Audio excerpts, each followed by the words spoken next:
기도하겠습니다. 하나님 고맙습니다. 이 아침에도 저희들 주의 사랑과 은총 안에서 깨워 불러주시고 오늘도 주님과 함께 동행하며 살아갈 수 있도록 우리의 길라잡이 되시며 우리의 거룩함이 되어주시니 감사드립니다. 이 세상에 온전함과 완전함이 없으며 거룩함과 참된 길과 진리가 없는 이곳에서 우리 주님이 우리에게 참된 하나님이 되어주시니 우리들은 그저 감사할 뿐입니다.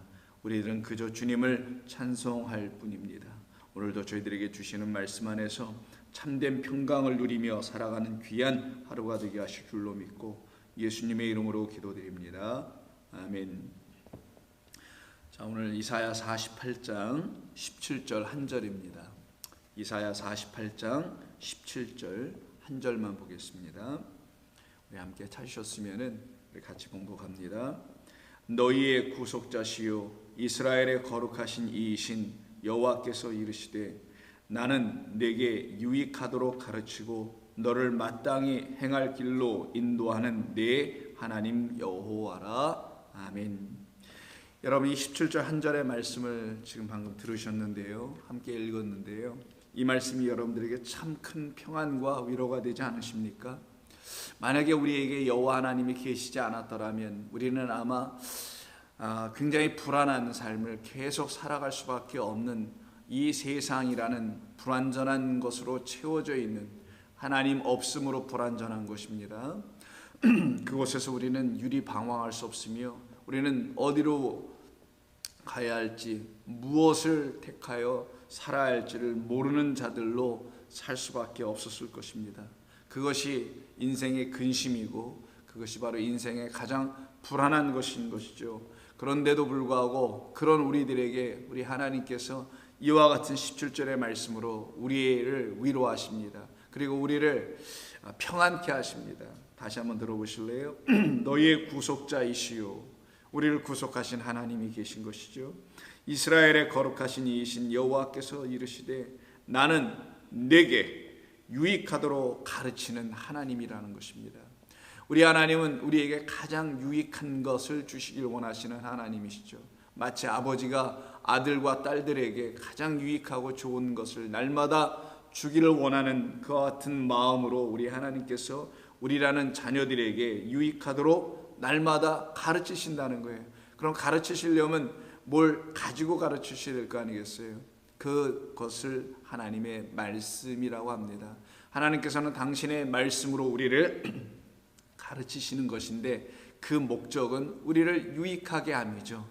육으로 살고 끝나는 것이 아니라 영으로 살아가게 하시려고 유익한 말씀을 보내주시는 것입니다. 그러니 그 말씀은 우리에게 영의 말씀으로 들려져야만이 우리가 유익함을 얻게 되죠. 그래서 살리는 것은 영이요 육은 무익하다라고 한 것입니다. 그러면 육이 무익하면 영은 유익한 것이 되겠네요. 그 영의 길로, 즉 하나님의 참된 말씀의 그 일을 향하도록 우리에게 가르치시겠다는 것이죠. 그래서 너를 마땅히 행할 길로 인도하는 내 하나님 여호와라. 우리가 마땅히 행해야 될 길이 무엇인지를 모르고 살아가지 않습니까? 그게 이 세상이고 우리들의 옛 모습이었었죠. 무엇을 해야 하나, 어떤 길을 걸어가야 하나, 또 아이들 같은 경우는 어떤 대학을 가야 하고 어떤 전공을 해야 하고 또 대학을 졸업하면 어떤 직장에서 어떤 일을 하며 인생을 살아야 하는 것인가, 뭐 이런 등등의 수많은 질문들과 선택의 기로에 서 있는 것이 우리 사람들 아닙니까? 그런 우리에게 그래서 무엇을 택하여 살아가는 것이 참 인간답게 사는 것인지 혹은 참 사람답게 사는 것인지라는 어떤 철학적인 존재론적인 어떤 질문들을 가지고 우리는 많은 방황도 해왔었고요. 또 그 길을 수없이 우리 스스로 찾아 헤맨 적도 있었습니다.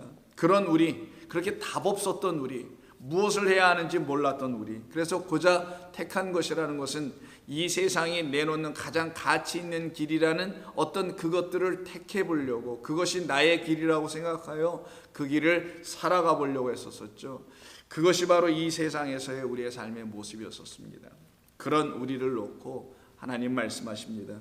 내가 너에게 가르쳐주는 말이 너희 안에 있지 아니하면 너희는 무엇을 해도 무익한 삶을 살 수밖에 없다라는 것이에요. 그것을 깨달은 전도서의 기자가 바로 그것이 없는, 하나님의 가르쳐 주시는 말씀이 없는 그 유익의 삶이 없는 삶을 바라보고는 헛되고 헛되다라고 말했던 것입니다. 그러나 그 헛될 수밖에 없었던 저와 여러분들을 하나님께서 그 우리라는 인생이 지고 또 인생이 만들어놓은 각각의 삶의 자리에서 우리를 끄집어내시더라는 거예요. 왜냐하면 그 삶의 자리라는 것이 우리의 선택과 우리가 만들어 개척하여 걸어간 길들이었기 때문인 것이죠. 하나님과 함께한 길이 아니었었기 때문이었던 것입니다. 그런 예수 그리스도 없이, 하나님 없이 살았던 우리의 인생의 길 속에서 하나님 우리를 불러내신 것입니다. 그리고는 우리 주님께서 당신의 말씀을 가르쳐 주신 것이죠. 그럼 그 이전에는 우리의 삶은 어떤 것이었는가? 우리의 길로 제각기 흩어져 살았던 것입니다. 제각기 제 길로 걸어갔던 바로 그와 같은 잃어버린 양들로 살아간 우리의 삶의 모습이었던 것을 우리는 인식하고 그리고 고백하며 자백하게 됩니다. 바로 그 삶을 성경은 이사야 44장 8절 이하에서 9절에서 이렇게 말합니다. 우상을 만드는 자는 다 허망하도다. 그들이 원하는 것들은 무익한 것이거늘 그것들의 증인들은 보지도 못하며 알지도 못하니 그러므로 수치를 당하리라. 신상을 만들며 무익한 우상을 부어 만든 자가 누구냐?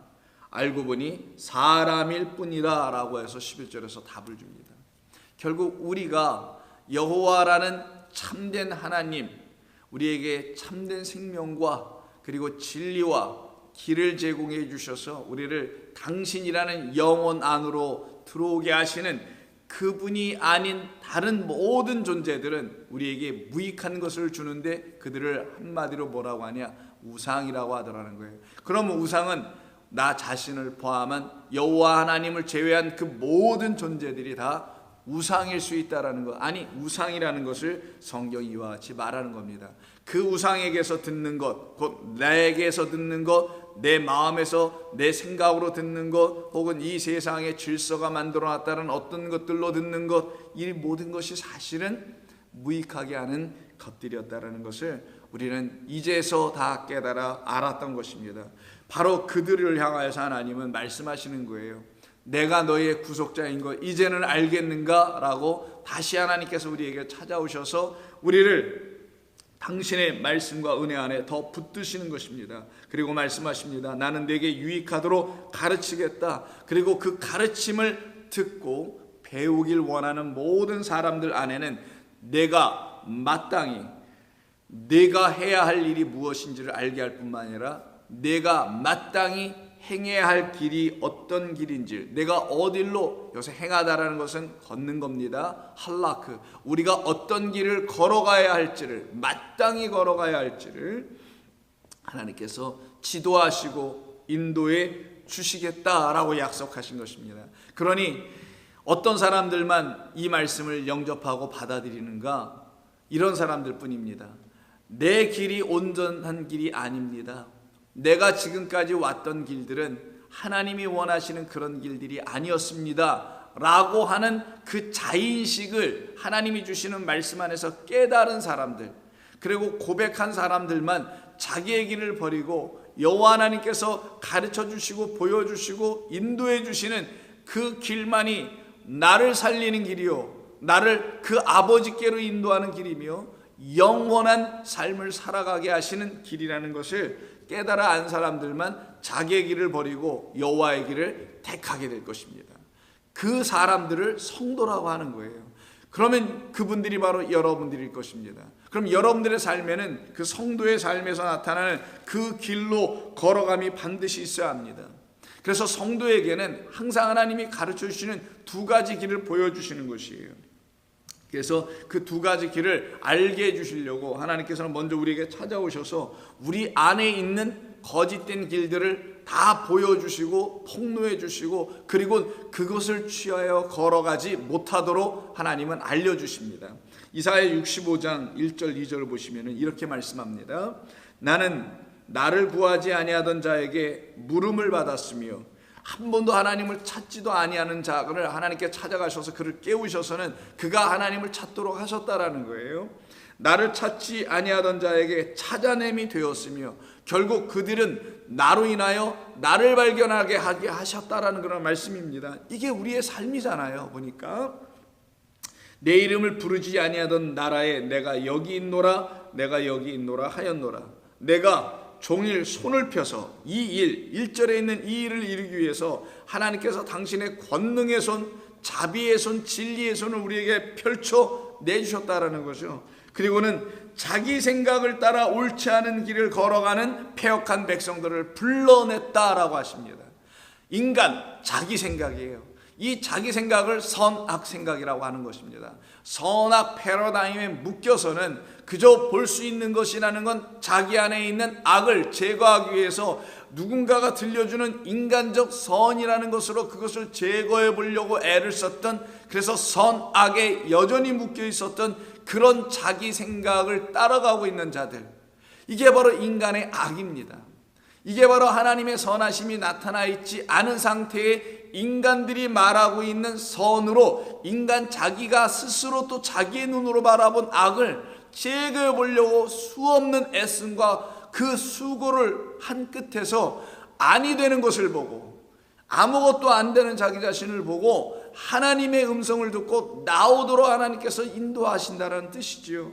그래서 내가 종일 손을 폈다고 하신 것입니다.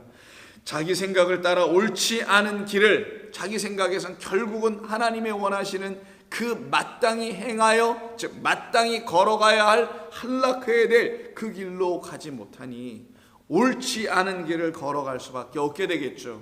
그들을 갖다가 성경은 패역한 백성이다, 쓴 백성이다, 나를 배역한 백성이다 라고 하는 것입니다. 그런데 내가 그들을 불러냈다라는 거예요. 어디로부터 불러낸지 볼까요? 곧 동산에서 제사하며, 동산이 어디겠어요? 하나님의 성전이 세워져야 될 그 동산을 말하는 거거든요.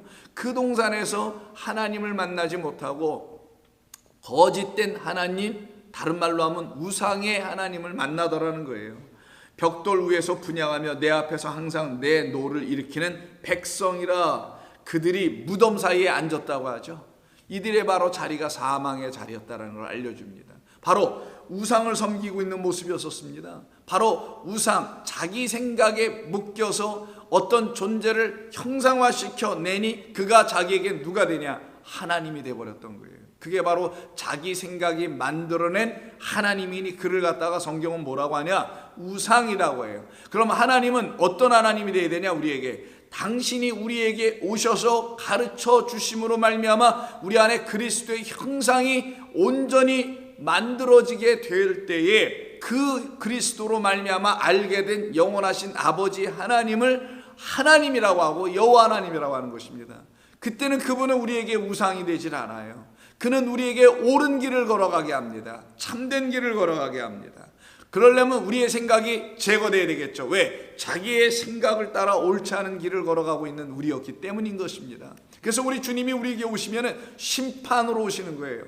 그 심판은 우리가 이 세상 사람들이 말하는 그 둠스데이의 심판이라는, 뭐 마지막 날, 종말의 날의 심판이라는 그런 심판을 받는 게 아니라 나의 거짓됨과 나의 무익함, 그 길을 따라가고 있는 나의 영혼을 향한 하나님의 심판이거든요. 그러면 하나님께서 심판하시는 목적은 거기서 나를 끄집어내고 거기서 나를 구원해내시는 것 아니겠냐고요. 바로 이와 같이 하나님은 우리를 이끌어내시겠다라는 거예요. 참된 하나님의 그 생명의 길로 우리를 인도하시겠다라는 것이죠. 그러니 우리가 나와야 될 자리는 그 생명이 없는 것을 알고 생명 없는 그 자리에서 우리가 나와야 되겠죠. 그래서 예레미야 21장 8절에서도 이렇게 말씀합니다. 선지자를 보내셔서는 항상 하나님이 이런 일을 하신다라는 거예요. 항상 이런 일을 하십니다. 우리 앞에 항상 복과 저주, 하나님의 하시는 일이 우리 앞에 항상 놓여져 있다는 것이죠. 그 중에 하나님의 거룩한 백성들은 하나님의 생명을 취하게 됩니다. 그래서 8절을 보면 여호와께서 말씀하시기를 보라, 내가 너희 앞에 생명의 길과 사망의 길을 두었노라 라고 하십니다. 너는 이 백성에 가서 전하라. 너희가 생명의 길, 곧 그것은 여호와의 길인데, 그럼 사망의 길은 우리 자기 생각으로 인한 인간의 길입니다. 인간의 길과 하나님의 길이 서로 우리 앞에 다 있다라는 거예요. 그때 백성에 가서 전하라. 이 성읍에 사는 자는 칼과 기근과 전염병에 죽을 것이다 라고 말씀합니다. 왜? 하나님께서 보내시는 사망이 무엇인지를 알지 못하면 하나님께서 그들에게 주시려고 하시는 생명도 알 수 없는 거거든요. 우리에게 보내시는 사망을 통하여 우리가 하나님이 없이는 이렇게 죽을 수밖에 없다라는 그 사망이 먼저 우리에게 와야 된다라는 거예요. 그것이 첫 번째 완성입니다. 그리고는 그 사망이 무엇인지, 하나님 없이 하나님을 떠난 자의 삶의 자리가 얼마나 곤고한 것이고 얼마나 불완전한 것이고 얼마나 근심되고 불안한 것인지를 철저히 깨달은 영혼들만 그 두려움과 떨림에서 그럼 나를 향하여 하나님이 주시는 평강의 길, 선한 길, 그 올바른 길, 생명의 길이 무엇입니까라고 나오도록 하게 하시는 그 사망을 우리에게 보여주시는 것이죠. 그래서 하나님께서 우리에게 생명의 길과 사망의 길을 함께 놓으셔서 사망에서 생명으로 옮기게 하시겠다라는 거예요. 이걸 부활이라고 합니다. 그래서 요한복음 5장에 생명의 길로 나오게 하시려고 사망에서 생명으로 우리를 일으켜 살려서 나오게 하신다. 이걸 부활이라고 하는 것이죠. 바로 이와 같이 하나님은 우리에게 두 가지 길을 놓으시곤 이 두 가지 길을 다 이루어내십니다. 생명의 길만 이루어내시는 게 아니에요. 사망의 길도 하나님이 완성하여 이루어내셔서 그 길에서 끝이 나야만이 사망 끝나고 사망의 길 끝나야만이 사망의 길이 없어지고 거기서부터 생명의 길이 시작되는 거거든요. 그러니 생명의 길은 누구에게 오는 것이냐? 첫 번째 사망을 경험해야 되는 거예요. 그래야 두 번째 사망에 들어가지 않는 겁니다. 왜? 첫 번째 사망은 곧 첫 번째 부활에 참여하는 자가 되는 거예요. 그게 우리 예수님의 죽음과 그리고 사망과 그리고 부활로 설명해 놓으신 거지 않습니까? 바로 그런 사망이 우리에게 오면은 그런 부활로 인하여 그런 생명의 길로 걸어가는 것이죠. 이들에게는 둘째 사망이 있지 아니하다. 더 이상의 사망은 있을 수 없다. 그러니 더 이상의 사망 없는 그 길로 걸어가게 하시고자, 둘째 사망이 없는 길로 걸어가게 하시고자 우리에게 첫 번째 사망 정령 죽으리라, 죽을 것이다 라는 약속의 말씀을 해놓은 거예요. 그러니 이 말씀은 저주의 말씀이 아니었던 겁니다. 정령 죽어야 되는 거예요. 우리는요, 그걸 피할 길을 찾는 게 아니라 정령 죽고 그리스도와 함께 죽고 다시 살아나야 그렇게 부활의 백성이 된다는 것을 우리 주님이 보여주셨지 않습니까? 그 길로 우리를 걸어가게 하시겠다는 것이죠. 그런데 이와 같은 말씀을 온전히 전하는 선지자가 있는가 하면 그렇지 못한 선지자로 나누어집니다. 또 하나는 그 선지자의 말을 온전히 들으려고 하는 성도들이 있는가 하면 거짓된 선지자의 말을 들으려고 하는 성도들도 있을 겁니다. 이렇게 나누어지더라는 거예요. 하나님의 말씀이 떨어지면은. 그래서 에스겔서 3장 16절 이후에 이런 말씀합니다. 7일 후에, 항상 또 7일이죠. 7일 그 완성된 날 그 이후에 하나님은 하시는 일이 있었다. 하나님이 7일 후면 일곱째 날까지 창조하신 겁니다. 그건 첫째 하늘과 첫째 땅이 다 이루어진 것을 말하는 것이죠. 그럼 뭐가 남았겠어요? 이젠 이 첫째 하늘과 첫째 땅, 옛 하늘과 옛 땅이라는 하나님이 우리에게 행하신 그 첫 번째 일들이 무슨 일이었는지, 그것이 무슨 뜻인지 그것을 알려주기 위한 두 번째 마지막의 일, 마지막 일곱도 있어야 될 거 아니겠어요? 그래서 하나님께서는 7일 후에라고 말씀을 시작하는 거예요. 그럼 이 후에 우리에게 나타날 새 하늘과 새 땅이라는 우리 안에서 이루어질 참된 거룩한 일들이라는 게 무엇인지를 하나님은 보여주시고 알려주셔야만이 그 첫 번째 일곱 날까지 말씀하시고 이루신 창조의 일이 내 안에서 완성해 두 번째 일어나야 될, 마지막으로 일어나야 될 새 하늘과 새 땅 안에서 나타날 구원의 역사가 뭔지를 알아야 될 거 아니겠냐고요. 그래서 인자를 부르십니다. 인자는 에스겔입니다. 신약 성경에서 인자는 그리스도 예수님이십니다. 그러면 이 인자를 통해서 알려주려고 했던 것은 그리스도의 사역 아니겠어요?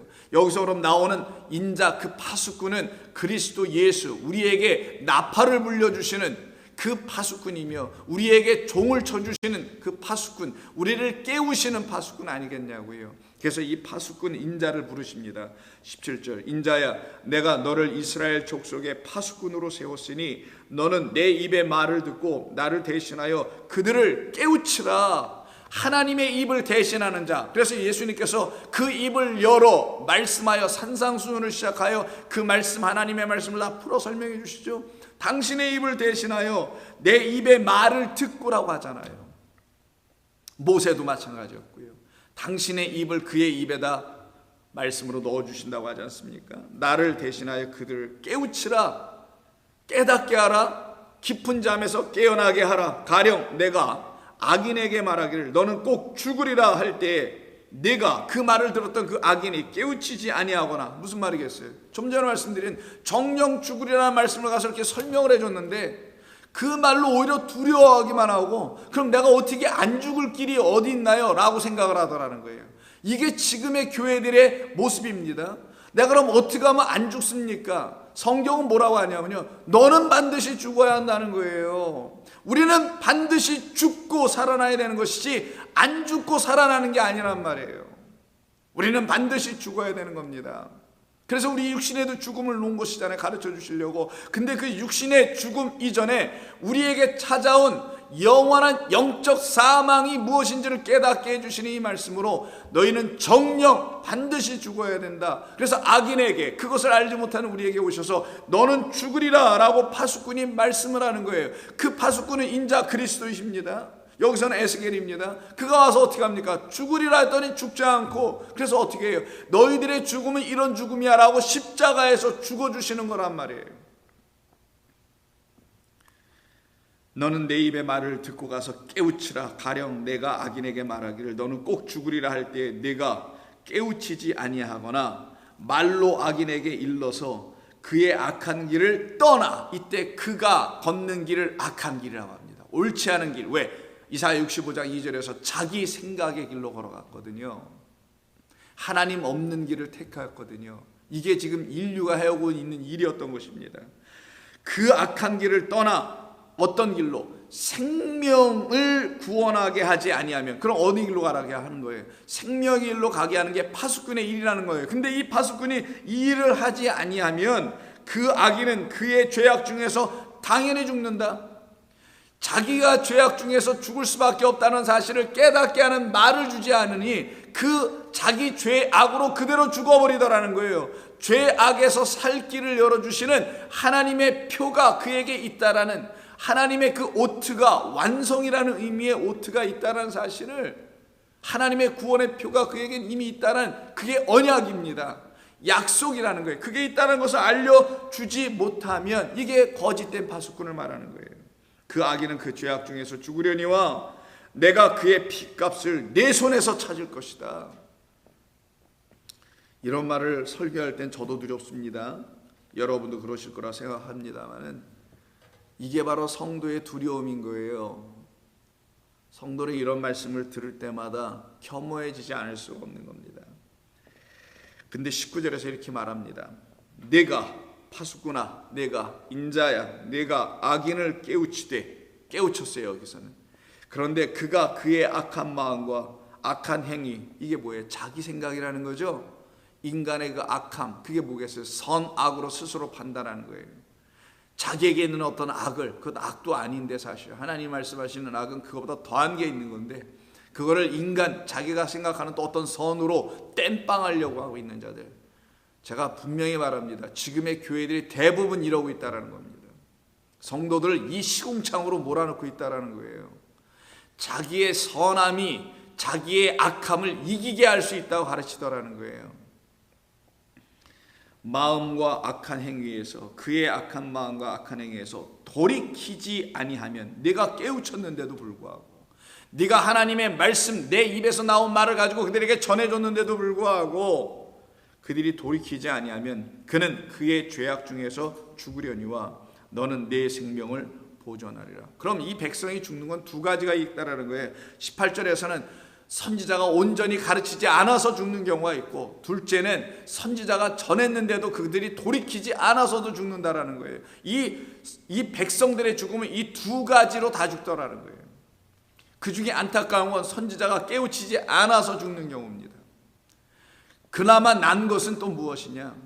선지자가 깨우치긴 했는데 돌이키지 않아서 죽는 경우도 있더라는 거예요. 그러나 이 모든 것을 뒤집는 건 뭐겠어요? 하나님께서 그 악한 자들을 당신의 공의, 의로우신 말씀, 당신 자체가 의이신데 그 의로우심을 그들에게 나타내어 돌이키게 하심으로 그들 가운데 몇몇이 이렇게 돌이켜 나오는 그들을 놓고 의인이라고 하라는 것에서 20절에서 또 의인이 그의 공의에서 돌이켜 악을 행할 때는 이런 말이 나오는 겁니다. 그런데 이 중에서도 또 악을 행하는 자들이 있네요. 그러면 또 21절에서 그러나 내가 그 의인을 깨우쳐 범죄하지 아니하게 하므로 그가 범죄하지 아니하면 그때는 정령 살 것이다. 다시 회복시켜 놓으면은 정령 그가 살리니. 그러니 정령 죽으리니가 어떻게 된 거예요? 정령 살리니가 된 거잖아요. 이게 바로 에스겔서가 창세기 2장을 16, 17절을 다시 재해석해 주고 있는 겁니다. 정령 죽으리라, 반드시 죽으리라, 무트 타무트잖아요. 그 모트 타모트가 이젠 살리라, 하야하야가 되는 겁니다. 산다는 말을 2번 반복한 거예요. 이는 깨우침을 받았기 때문이며 너도 내 영혼을 보존하리라. 할렐루야. 이게 바로 우리 성도들, 여러분들의 지금의 삶입니다. 바로 그렇게 하나님을 만나고 돌아오도록 하나님은 이 선지자들을 보내신 것이고요. 그 끝에 그리스도 예수님을 우리에게 보내주신 것입니다. 그렇게 보내주신 우리 주님을 통해서 우리 성도들은 바로 그 발길을 돌이켜 사망에서 생명의 길로 걸어가게 되는 겁니다. 시편 119편 59절에서 성도는 이런 말씀을 들으면서 하나님 앞에서 돌이키기 시작합니다. 내가 내 행위를 생각하고, 어떤 행위? 자기 생각에서 발현된 그 선한 행위들 있죠. 그것으로 악을 물리치거나 이 세상을 어떻게 해보겠다고 했던 그 행위들을 생각하고 주의 증거들을 향하여, 근데 주님께서 나에게 증거해 주시는 게 있어요. 그런 거 말고 하나님께서 나에게 이런 거야 라고 증거 가르쳐 주시는 거예요. 테스티파이 해 주시는 겁니다. 테스트에서 그게 이런 거야, 시험에서 그런 건 이런 뜻이었다라고 이렇게 증거해 주시는 그것들을 향하여 내 발길을 돌이켜 싸우며 주의 계명들을 지키기에 신속히 하고 지체하지 아니하였나이다. 이들이 성도입니다. 결단하여 돌아옵니다. 하나님이 결심하는 마음을 주셔서 당연히 그 길밖에 없지요 라고 하는 자들만 또 결단하게 돼 있어요. 다른 옵션이 전혀 없는, 다른 가능성은 전혀 열리지 않아 오직 하나의 가능성, 하나의 길만 열리게 만들어 오신 거예요. 하나님이 그 열린 그 하나의 길밖에 보이지 않으니 성도들은 그 길로 밖에는 갈 수가 없게 된 겁니다.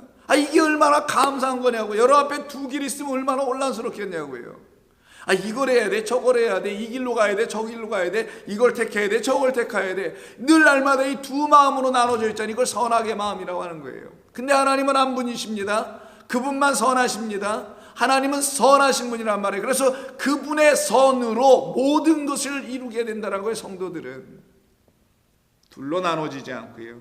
그래서 내 발길들을 돌이키더라는 것이죠. 이게 바로 하나님의 은혜를 받은 성도들이에요. 그래서 그 윗절 58절에서 내가 전심으로 먼저 주께 간구했다지 않습니까? 하나님께 전심으로 간구하기를 주의 말씀대로 내게 은혜를 베풀어 주세요 라고 먼저 간구를 한 겁니다. 그러니 은혜 먼저, 그리고 돌이킴이 다음에 나오는 거예요. 돌이키고 은혜 받은 게 아닙니다. 성도는 회개하고 하나님 만난 게 아니라는 거예요. 하나님의 은혜가 부어졌기 때문에 하나님께로 돌아가는 회개가 일어나게 된 것이죠. 그 잃어버린 어린 양 한 마리를 찾으러 나갔던 그 목자로 인하여 그 어린 양이 발견된 것이지, 어린 양, 잃어버린 양이 들과 산에서 헤매던 자가 목자에게 찾아온 게 아니잖아요. 은혜가 먼저 선행됐기 때문에 우리는 그 은혜를 구원으로 응답하게 된 것입니다. 아, 은혜가 구원이구나. 아, 은혜가 나에겐 참 하나님의 생명의 길이었구나 라는 걸 성도는 명확하게 알게 되는 것입니다. 그래서 이들은 주의 법을 가지고 주의 규례에 따라서 살아가는 자들로 세워지게 됩니다. 시편 32편에서도 동일하게 이런 말씀을 해줍니다. 성도는 이런 결단하고 돌아오는 자들이 됩니다. 하나님 주시는 결단입니다. 인간이 스스로 또 뭘 결단해보자 하는 게 아니에요. 은혜를 먼저 받는 거예요. 그 은혜가 여러분들에게 밀려 들어와야 여러분이 그냥 끌려가는 거란 말이에요. 그때 여러분들은 살아납니다. 시편 32편 8절에서 그래서 성도는 이렇게 하나님 앞에서 자기의 죄를 자복하고, 그래서 5절에서 먼저 허물을 여호와께 자복하라, 죄악을 숨기지 않고 다 자복한다고 하죠. 그래서 경건한 자는 주를 만날 기회를 얻는다라고 6절에서 말합니다. 이 경건한 자, 의로운 자들이 주를 만날 기회를 얻게 되면 어떤 일이 벌어지냐? 8절, 하나님께서 내가 너의 갈 길을 가르쳐 보이게 하겠다. 하나님이 이렇게 하신다는 거예요. 내가 너의 갈 길을 가르쳐 보이고 너를 주목하여 너만을 딱 어텐션해서 그리고 너에게 훈계하리라. 그래서 우리는 날마다 주의 말씀을 듣는 게 그래서 기쁜 거예요. 여러분 중에 이 말씀을 듣고서 그게 맞아요 라고 동의하시는 분들이 있을 겁니다. 나는 주님의 말씀을 듣고 날마다 훈계를 받는 게 너무나 좋아요. 내가 그 말이 나에게 훈계를 하지 않았으면 나는 반드시 내 생각으로 살아갈 그런 불안당 악당입니다 라는 것을 안 사람들은 저의 이 말에 다 동의하고 맞다고 할 것입니다. 그래서 우리는 주님이 날마다 내게 오셔야 되는 거예요. 매일매일 하나님의 말씀을 묵상해야 되는 겁니다. 매 순간순간마다 여러분의 삶의 일들 속에서 순간순간 하나님이 찾아오실 때가 있잖아요. 얘야, 나를 생각해야지. 아무개야, 너 나를 지금 잊고 있잖아. 너의 생각으로 하고 있잖아. 거기서 돌이켜. 내가 지금 너에게 찾아왔으니 잠시 나를 만나봐라 라고 할 때 여러분 그 자리에서 주님을 만나야 하는 겁니다. 묵상해야 되는 거고요. 하나님 앞에 주님과 교제하는 시간을 가져야 되는 거예요. 그게 기도이든 말씀을 읽는 것이든 잠깐 무엇을 내려놓고 하던 일을 내려놓고 주님을 경험해야 되는 거예요. 왜? 그때 여호와 하나님께서 여러분들을 훈계하실 것이기 때문에, 지도하실 것이기 때문에. 그럼 여러분들은 주님을 의뢰하게 됩니다. 그게 영적 깊은 교제인 거예요. 그때 여러분들은 하나님께서 여러분들이 가야 할 길이 무엇인지를, 즉 그 길은 하나밖에 없어요. 우리에게 놓여져 있는 길은 하나, 사망의 길 끝나고 생명의 길로 걸어가는 길, 예수께서 보여주신 그 사망의 길 끝내게 하시고, 그리고 우리로 하여금 그와 함께 부활하여 생명의 길로 걸어가게 하시는 그 길 하나밖에 없단 말이에요. 그 길을 훈계하여 가르쳐 주시는 겁니다. 이들에게 불안이 있겠어요? 근심이 있겠습니까? 없습니다. 그러나 10절에서 이렇게 말하네요. 악인에게는 많은 슬픔이 있으나 여호와를 신뢰하는 자에게는 인자심이 두루리로다. 이렇게 에워싼다라는 거예요. 인자, 헤세드입니다. 뭐 자비 이런 단순한 말이 헤세드, 영원한 언약 안에 담아놓으신 하나님의 풍성하신 흘러넘치는 은혜예요. 이게 우리를 막 흘러넘치고 있다는 거예요. 홍수처럼. 그들에게는 하나님의 은혜가 넘치게 될 수밖에 없게 되는 삶을 살아가게 됩니다. 그래서 시편 101편에도 이런 말씀합니다. 시편 101편, 바로 그 인자를 만나게 된 사람, 그 헤세디의 그 인자를 만나게 됐던 사람들이 이렇게 기도해요. 시편 101편 1절, 내가 인자와 정의를 노래하겠나이다. 자기가 알고 있는 게 그거밖에 없으니까 그것만 읊조리고 입에서 찬양하겠죠. 여호와여, 내가 주께 찬양하리이다. 내가 완전한 길을 주목하오리니. 훈계를 받다 보니까요, 여호와의 길이 무엇인지를 날마다 훈계를 받다 보니 내 길이 삭제되고 사라지게 되고요, 완전한 길 하나가 딱 보여요. 세상에 완전한 길이 있냐고 사람들은 묻습니다. 없다고도 죄다 얘기합니다. 완전한 길이 어딨어, 이렇게 얘기하죠. 그러나 성도는 이렇게 대답해야죠. 뭐라고요? 있습니다. 이 세상은 보여줄 수 없지만 우리 하나님께서 보여주시는 그리스도 예수 우리 주님 안에서 보여주신, 그가 걸으신 그 완전한 길이 딱 하나는 있습니다. 그 길로 걸어가지 않기 때문에 세상은 불완전한 길을 택한 것입니다. 그게 칼과 기근과 전염병에 놓여있는 이 세상인 거예요. 그러나 성도는 이렇게 된다네요. 여러분 안에 지금 이렇게 되는 겁니다. 내가 완전한 길을 주목하오리니 주께서 어느 때나 내게 임하시겠나이까. 내가 완전한 마음으로 내 집안에서 행하리다. 내 집안? 뭐 자기 집안 단속자를 한다는 건 아니겠죠.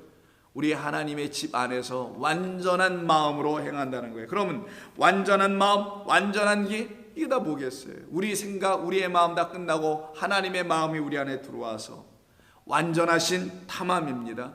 당신만이 완전하다는 것을 알았다라는 거죠. 당신만이 온전하시고 완전하신 하나님이라는 사실을 깨달아 알게 된 사람들을 말합니다. 그래서 예레미야 32장 39절에서 그런 사람들에게 주시는 마음이 어떤 마음인지를 분명하게 말해줍니다. 딱 이거 하나밖에 없어요.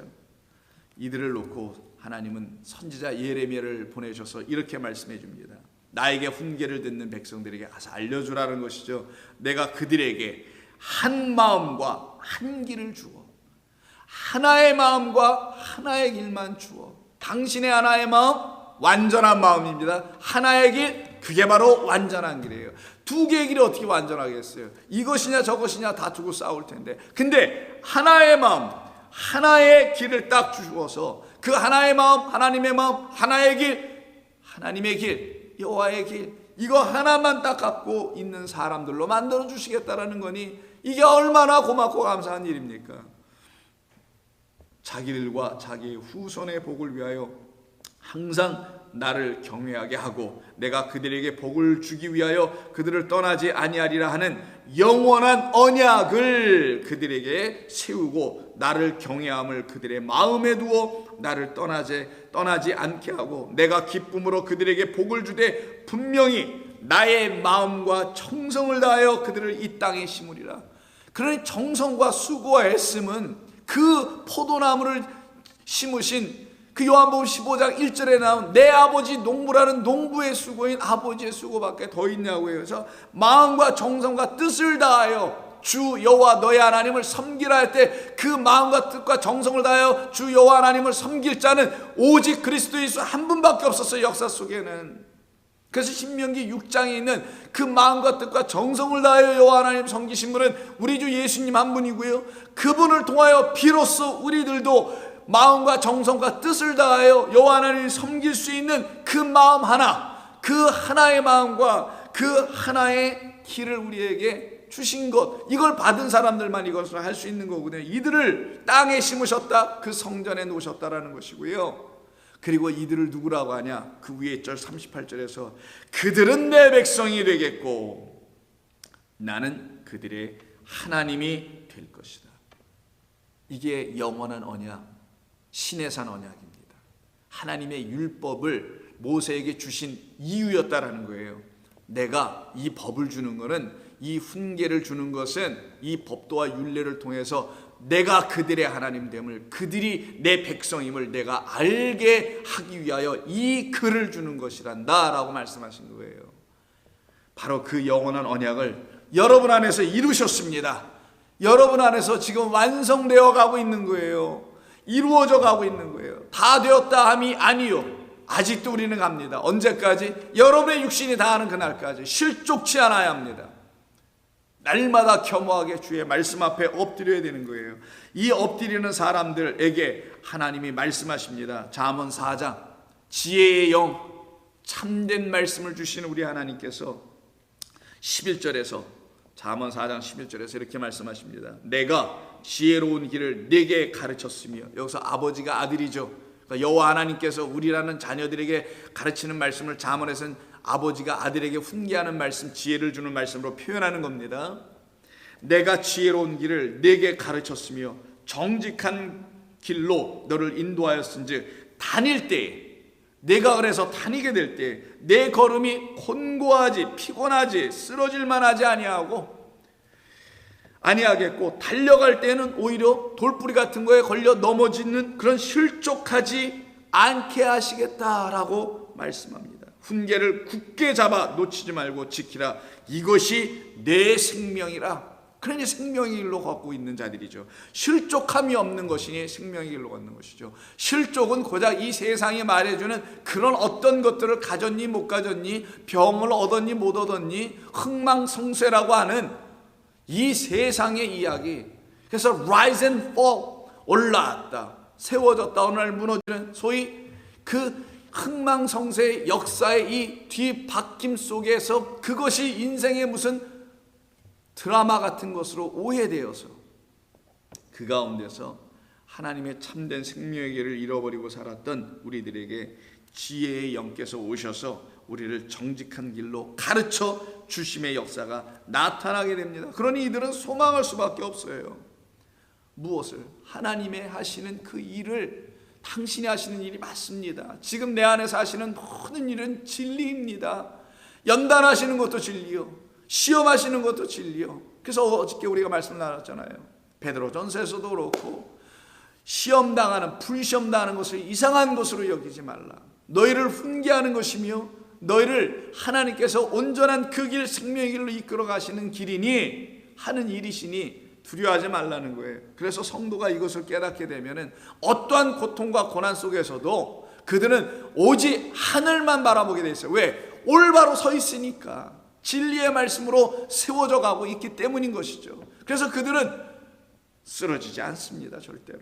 그래서 욥기서 23장에서 욥의 말을 한번 들어볼까요? 그 고난 속에서 하나님이 세워가시는 하나님의 참된 의인으로 만들어가져 가고 있는 그 욥이 뭐라고 하는지를 23장 10절에서 이렇게 말합니다. 그러나 왜 그러나가 나오냐면은 이런 말 때문에 그러나가 나오는 거예요. 자기가 스스로 많은 일들을 하며 자기가 어떤 길을 갔다라는 것을 표현하는 게 8절 이하입니다. 이 그러나가 나오기 전까지 8, 9절을 먼저 들어보세요. 그런데 내가 앞으로 가도, 자기가 어떤 길을 가보는 거예요. 이렇게 앞으로 가도 그가 아니 계시고, 내가 스스로 뭔가 한 겁니다. 내가 스스로 또 뒤로 가도 보이지 않아. 앞에도 계시지 않고 뒤로도 계시지 않아. 이게 무슨 말이겠어요? 자기가 스스로 하는 모든 일에는 하나님은 계시지 않았다라는 거예요. 자기 생각과 마음으로 했던 모든 일에는 하나님은 존재하지 않았다는 겁니다. 나타나지 않으셨다는 거예요. 또 그가 왼쪽에서 일하시나 하고 가봤어요. 내가 만날 수 없었고, 그가 오른쪽으로 돌이키시나 가보니까 배울 수도 없었었고, 내 사방이죠. 앞뒤 사방, 내가 스스로 만들어낸 동서남북, 이걸 땅 세상이라고 해요. 내가 만든 세상 안에는 하나님은 계시지 않았다. 그런데 거기에서 하나님이 계시다라고 너스레를 떠는 사람들이 있더라는 거예요. 그럼 그 하나님은 어떤 하나님이었겠어요? 네, 맞습니다. 우상이지 하나님이 아니었다라는 거예요. 그래서 10절에서 이렇게 말하는 거예요. 그러나, 이게 욥의 고통 끝에서 하나님이 그를 불러내시고 그래서 그에게 가르쳐 주셨던 것 아니겠어요? 그러나 내가 가는 길을 그가 아시나니, 그가 나를 단련하신 후에는, 짜라프, 연단하신 후에는 내가 순금같이 되어 나오리라. 진리의 말씀, 순결한 말씀, 거룩한 말씀을 갖고 계신 하나님의 말씀이 되어 나오리라. 이 뜻이 순금같이 되어 나오는 거예요. 내 발이 그의 걸음을 바로 따랐으며 내가 그의 길을 지켜 치우치지 아니하였고, 좌우로 앞뒤로 내가 그의 입술의 명령을 어기지 아니하고 정한 음식보다 그의 입의 말씀을 귀히 여겼도다. 여호와 입에서 나오는 그 말씀만이 부정한 음식이 아니요 정한 깨끗한 양식이었다라고 고백하는 거예요. 그러니 이 길로 걸어가는 자, 그의 걸음을 바로 따라가는 자, 이들이 바로 연단받고 하나님의 심판받고 말씀으로 다시 일어나 주님과 함께 걸어가는 자들, 바로 그런 사람들입니다. 이들 안에서 이루어지는 일이 뭐겠어요? 바로 이들 안에서는 하나님이 하시는 일들이 나타나기 시작합니다. 우리에게서 일어나야 할 일들인 것이죠, 이 모든 일들을. 그런데 이 일들을 우리 주님께서 이 땅에 오셔서 먼저 다 이루어내신 거예요. 어느 길로 가야 할지, 무슨 길을 걸어가야 할지, 그게 어떤 길인지, 우리가 가야 할 길이 어떤 길인지, 그 걸음으로 온전히 걸어가야 될 길이 어떤 길인지, 어떤 양식을 먹어야 하는 것인지, 그 길 가운데서 그 길을 사흘길이라고 성경은 끊임없이 말씀해 놓은 겁니다.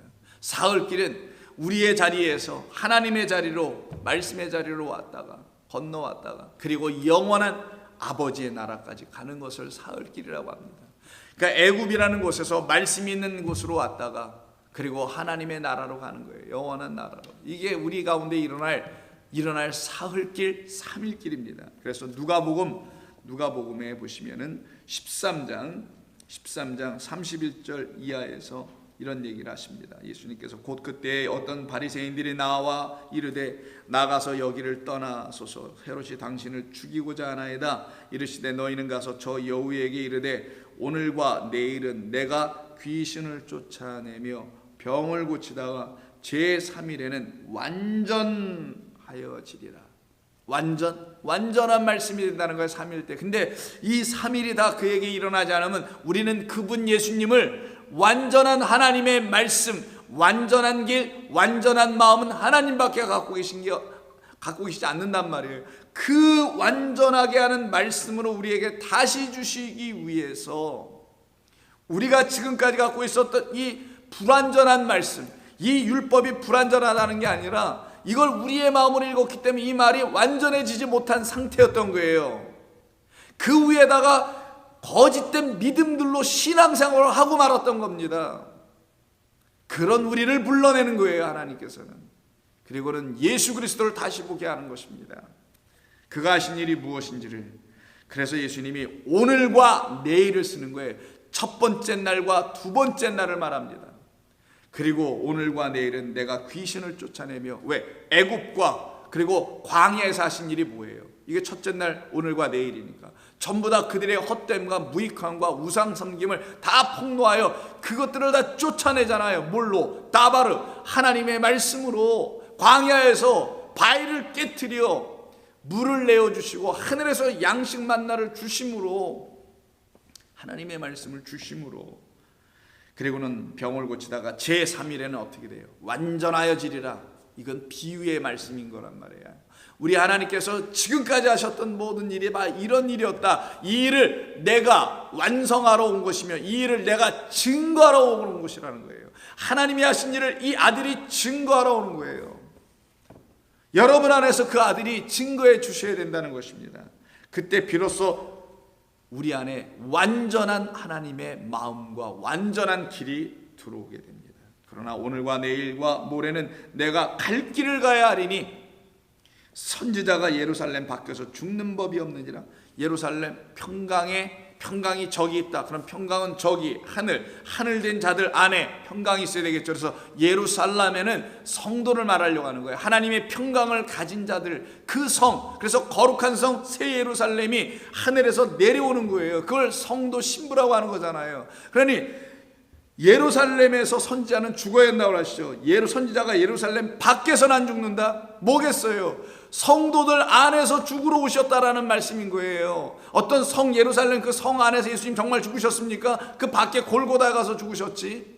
그런데도 불구하고 예루살렘 안에서, 밖에 아니라 그 안에서 죽는다는 건 우리들 안에서 당신의 죽으심이 일어날 거라는 거예요.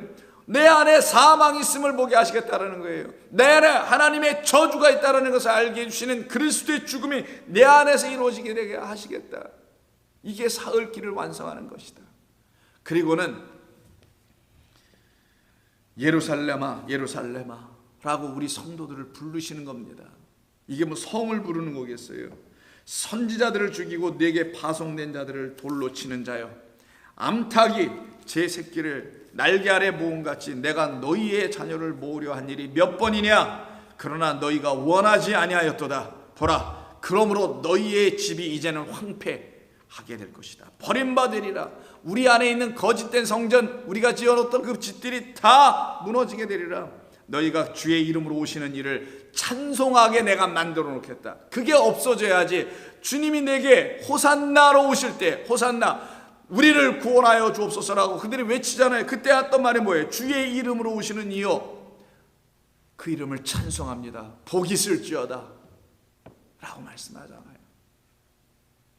주의 이름으로 오시는 이, 우리 주님이 나를 구원하셨음을 알기 전에는 우리는 결단코 이 호산나 찬송이 우리 가운데 이루어지지 못하게 되는 것을 말합니다. 이 사흘길을 이루신 우리 주님께서 요한복음에서 그래서 이렇게 말씀하시잖아요. 요한복음 14장에 보시면 1절 이하에 예수님께서 근심하고 있는 제자들에게 위로하시면서 그들에게 이렇게 말씀하십니다. 내가 내 아버지 집에 거할 곳이 많도다.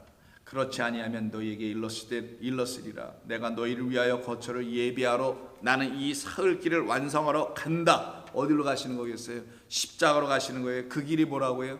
아버지께로 가는 길이고요. 아버지께서 너희를 위하여 아버지가 거하실 처소, 바로 너희들이 거할 처소와 아버지가 거하실 처소는 같아야 되는 거예요. 아버지 집은 여기인데 우리 집은 또 다른 집이면 그 아버지의 집에 우리가 거한 것이 또 아니고 아버지는 우리 집에 거한 것이 아니니 서로 동거함이 되지 않잖아요. 그래서 아버지가 거하신 처소와 우리가 거할 처소는 같은 처소를 말하는 거예요. 성경에서는. 다시 들어보세요.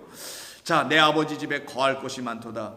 그렇지 않으면 너희에게 일렀으리라. 내가 너희를 위하여 거처를 예비하러 가노니. 그럼 아버지의 거처죠. 그 아버지의 거처는 아들들이 당신의 아들들이 거할 처소니 같은 거처라는 거예요. 그러니 우리 주님께서 그 거처를 예비한다는 건 그 아들들 안에 아버지가 거하실 처소를 말하며, 그리고 그들 안에 그 아버지의 처소가 거한 삶을 살아가게 되면 그 육신의 삶이 끝날 때 그들이 영원한 아버지의 거처에 들어가게 되는 것을 말하는 겁니다. 그러니 먼저는 우리가 이 땅에서 우리 안에 아버지가 거하시는 거처가 되지 아니하면 우리는 결단코 아버지의 거처에 못 가게 된다라는 거예요.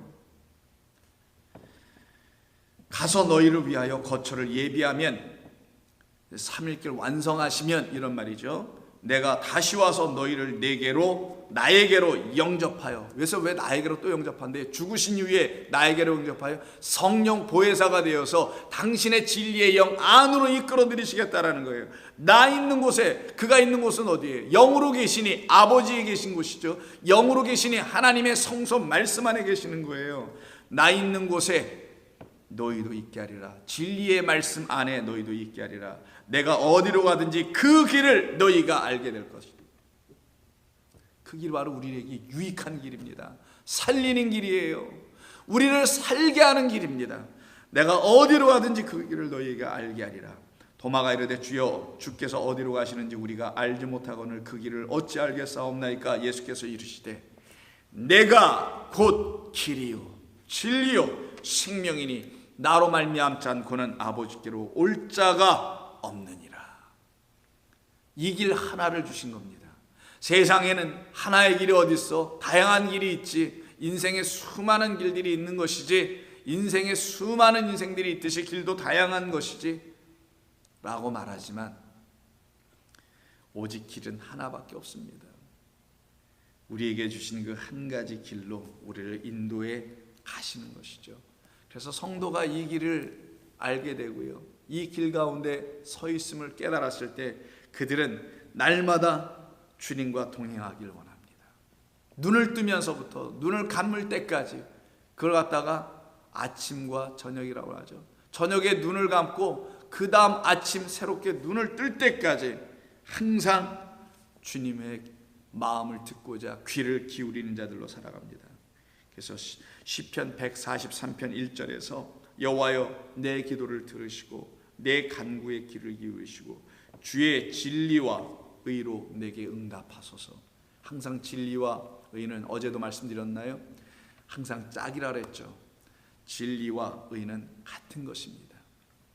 그것으로 내게 응답을 해주세요 라고 했을 때 이 진리와 의로 응답을 받은 사람들의 삶에 어떤 일이 벌어지겠습니까? 날마다 주님만을 바라보게 되지 않겠어요? 그 길에서 서 있기를 날마다 소망하며 서 있을 때마다, 서 있음을 확인할 때마다 감사하지 않겠어요? 그래서 그들은 이렇게 하루를 시작합니다.